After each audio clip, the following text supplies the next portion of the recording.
warahmatullahi wabarakatuh. Kembali lagi sama saya, Khairunisa Nurfadila Wijaya. Video ini merupakan video lanjutan dari video saya sebelumnya yang berjudul Ide Bisnis Bubuk Jahe Instan. Nah, buat yang belum nonton video sebelumnya, linknya akan saya taruh di description box. Oke, seperti yang tertera di judul video kali ini, saya akan membagikan pengetahuan atau ilmu-ilmu yang telah saya pelajari di masa perkuliahan mengenai strategi pemasaran. Nah, kenapa sih dalam suatu bisnis pemasaran itu dianggap salah satu hal yang paling penting? Itu dikarenakan pada dasarnya pemasaran merupakan jembatan antara penjual dan pembeli. Mau sebagus apapun produk kita nanti, kalau kita tidak tahu cara pemasarannya, maka produk kita tidak akan sampai di tangan konsumen. Ada 3 bahasan yang akan kita bahas hari ini. Yang pertama adalah tentang STP, yang kedua adalah tentang marketing channel, dan yang ketiga adalah tentang packaging. Kita akan masuk ke pembahasan pertama tentang STP. Nah, STP atau singkatan dari segmenting, targeting, dan positioning merupakan serangkaian penetapan strategi bisnis dalam menentukan pasar. Segmenting itu sendiri merupakan upaya dalam memetakan pasar dengan cara memilah-milah konsumen berdasarkan persamaan mereka. Nah, pemilahan ini sendiri bisa berdasarkan dengan usia, tempat tinggal, ataupun gaya hidup dari konsumen itu sendiri. Ketika kita akan meluncurkan suatu produk, maka kita harus mampu dalam melakukan segmentasi pasar. Karena kalau kita tidak mampu, itu akan berimbas pada kesalahan dalam penentuan harga, produk, tempat, dan lain-lain. Dan hal tersebut dapat menyebabkan kerugian. Setelah melakukan segmentasi pasar, tahap selanjutnya adalah targeting. Nah, seperti namanya, tahap ini merupakan tahap di mana kita menargetkan kelompok mana yang akan kita sasar. Contohnya dalam bisnis jahe instan ini sendiri. Sesuatu yang instan itu cenderung dikonsumsi oleh masyarakat yang memiliki aktivitas yang padat. Nah, hal tersebut biasanya terjadi di masyarakat perkotaan. Oleh sebab itu, target dalam bisnis ini adalah masyarakat perkotaan. Dan tahap terakhir adalah tahap positioning. Setelah sudah jelas target pasar kita seperti apa, positioning adalah bagaimana cara kita menjelaskan tentang posisi produk kita kepada konsumen. Misalnya, apa sih bedanya produk kita dengan produk yang lainnya? Atau apa sih keunggulan produk kita? Contohnya dalam bisnis jahe instan ini sendiri. Misalnya, produk ini tidak menggunakan bahan pengawet atau berasal dari bahan-bahan alami, sehingga sangat aman untuk dikonsumsi.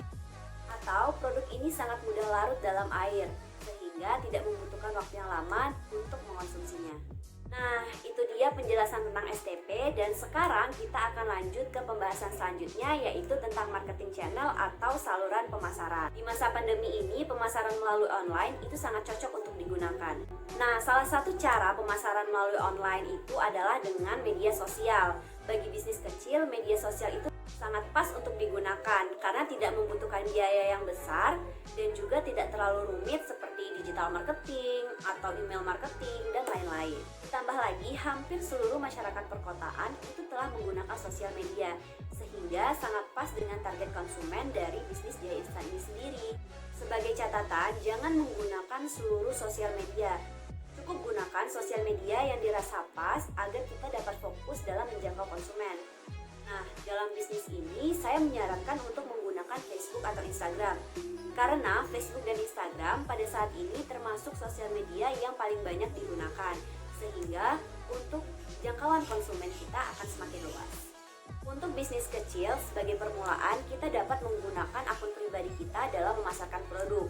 Setelah itu baru kita membuat akun khusus bisnis kita sendiri. Setelah kita membuat akun khusus bisnis kita sendiri, kita harus mampu untuk memberikan konten-konten yang menarik. Jangan terlalu monoton untuk memposting tentang promosi produk-produk kita. Selingi dengan edukasi tentang produk kita sendiri. Misalnya dalam bisnis ini adalah produk jahe. Berikan edukasi kepada masyarakat tentang penggunaan atau manfaat dari jahe itu sendiri. Atau kita juga bisa memposting tentang asal-usul jahe atau jenis-jenis jahe dan lain-lainnya. Sehingga konten kita itu akan memiliki nilai yang bermanfaat di mata konsumen. Nah, selain itu, melalui sosial media, kita dapat membangun komunikasi yang efektif di antara kita dengan konsumen. Misalnya, kita bisa langsung menerima keluhan atas produk kita. Sehingga kita bisa dengan cepat menanggapi keluhan-keluhan yang kita terima untuk segera kita perbaiki. Nah, itu dia sedikit pembahasan tentang sosial media marketing.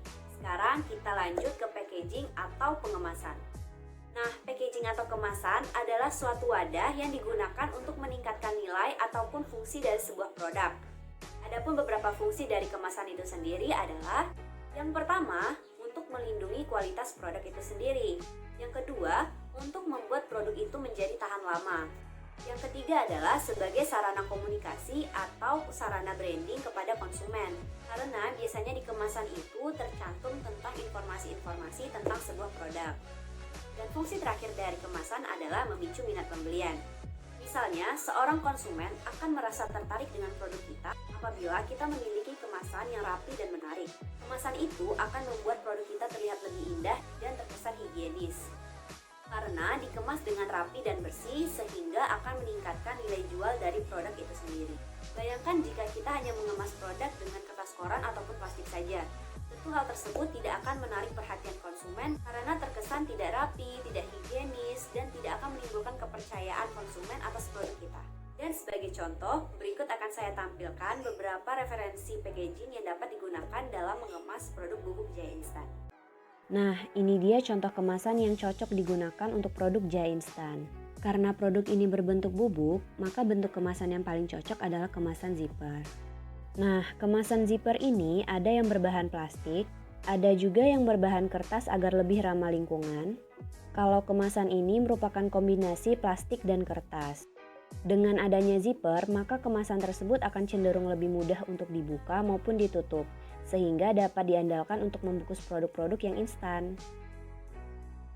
Harga dari kemasan ini juga terjangkau. Berikut merupakan referensi harga yang saya dapatkan dari berbagai toko online. Untuk mempercantik kemasan, kita juga bisa memberi desain yang menarik seperti contoh ini, atau yang ini, atau juga yang ini. Nah, ada 5 informasi yang dapat dicantumkan pada kemasan produk, yaitu nama produk, komposisi, berat bersih, tanggal kadaluarsa, nama dan alamat produsen. Untuk nomor PIRT, logo halal, dan logo BPOM, kita tidak boleh asal mencantumkannya, karena harus mendapatkan izin resmi dari pihak berwenang terlebih dahulu. Oke, itu saja yang dapat saya sampaikan. Semoga bermanfaat dan bye-bye.